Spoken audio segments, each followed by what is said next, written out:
నడ్డా గారో లేకపోతే ఇంకెవరో ఒకళ్ళు రేవంత్ వాళ్ళు మేము మర్జ్ చేసుకుంటున్నాం వాళ్ళని తీసుకోకు అని చెప్తే అప్పుడు తీసుకోకుండా ఉంటారు. అది అధికారికంగా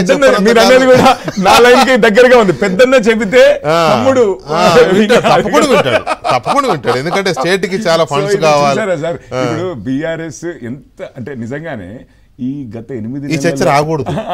ఆ పార్టీ పుట్టుకకి ఆ పార్టీ చేసిన ఉద్యమానికి కేసీఆర్ గారి స్థాయికి ఈ టైప్ ఆఫ్ చర్చ రాకూడదు. Unfortunate thing in politics. అంటే నేను అనుకోవడం ఏంటంటే ఈ చర్చలు ఇట్లాంటివి ఎందుకు వస్తున్నాయి అంటే 39 ఉన్న పార్టీలో కూడా ఈ చర్చలు ఇట్లాంటివి ఎందుకు వస్తున్నాయి అని అంటే ఈ 2 టర్మ్స్ అయిపోయిన తర్వాత 3వ టర్మ్లో ఓడిపోయినా కూడా ఆ తప్పులు ఏమన్నా గుర్తించి వాళ్ళు మళ్ళీ డిఫరెంట్గా సోఫిస్టికేటెడ్ కాదు తప్పులు గుర్తించాము. ఒకసారి అరవింద్ కేజ్రీవాల్ గారు మీకు గుర్తుండే ఉంటుంది. ఆయన ఏమన్నాడు, ఏదో ఇట్లాగే అందరి ప్లెబిసైట్ లాంటిది తీసుకునే కానీ నేను ఏదైనా స్టెప్స్ చేస్తా అంటే అందరి అనేసి సడన్ గా ఇది కాల్ చేసినప్పుడు నేను అనుకుంటాను డైరెక్ట్గా సారీ చెప్పాడు. నేను తప్పు చేశానని చెప్పాడు. ఆయన ప్రజలు మద్దతు ఇచ్చారు.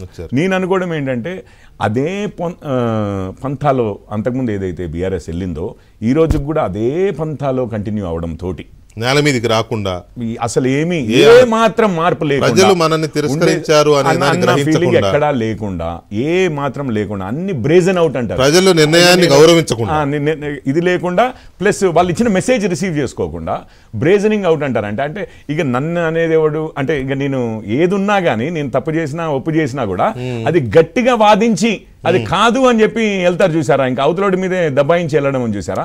అట్లాంటి యాటిట్యూడ్ చూపిస్తున్న సందర్భం కనిపిస్తోంది. దాంతో ఇంకా ఇది అసలే ఏమీ నేర్చుకోని పరిస్థితి ఉంటే ఇంకేముందండి, రేపు ఫ్యూచర్ కూడా ఉండకపోవచ్చు కదా. ఇంకా అందుకని ఇట్లాంటివన్నీ మీరు అన్నట్టుగా లేకపోతే ఆ స్టేచర్కి చేసిన ఇట్లాంటివి రాకూడదు. కానీ వస్తున్నాయంటే ఈవెన్ ఎమ్మెల్యేలు వెళ్ళారు అని అంటే కూడా మీకు ఏమో ఇప్పుడు డిఎంకే ప్రభుత్వాలు వస్తుంటాయి. కేసీఆర్ గారిని మనం చిన్నప్పటి నుంచి చూసే అవకాశం లేదు, ఎందుకంటే మనం చాలా చిన్నవాళ్ళం ఆయన కంటే.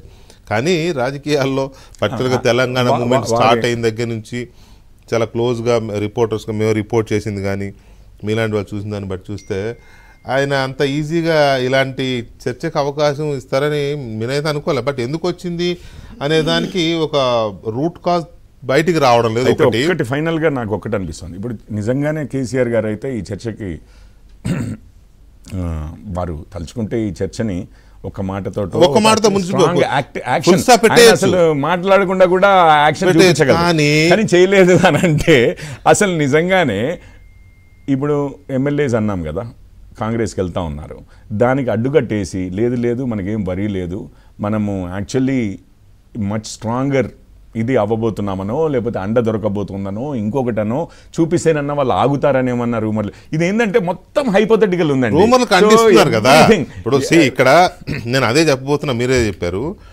కేసీఆర్ గారికి ఏదైనా నచ్చకపోతే ప్రెస్ మీట్ పెట్టి వాడేవాడు వీడేవాడని లెఫ్ట్ హ్యాండెడ్ వాయించేస్తాడు. మోదీ గారిని మోదీ ఫాసిస్ట్ అది ఇదని తిట్టిన సందర్భాలు కూడా ఉన్నాయి. అలాంటిది ఇంత ప్రచారం జరుగుతుంటే ఆ బీజేపీని ఎందుకు ఇది చేస్తామని ఆయన ఒక ప్రెస్ మీట్ పెట్టలేదు, దీన్ని ఖండించలేదు. బట్ కేటీఆర్ గారు రోజు ఖండిస్తున్నారు, ఇంకా స్టిల్ ఈ రోజు కూడా వచ్చినట్టుంది.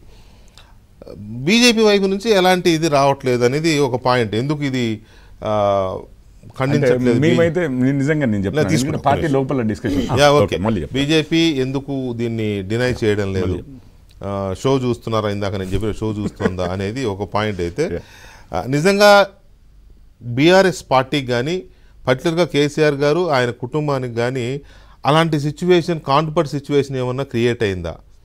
ఏదో రకంగా ఆ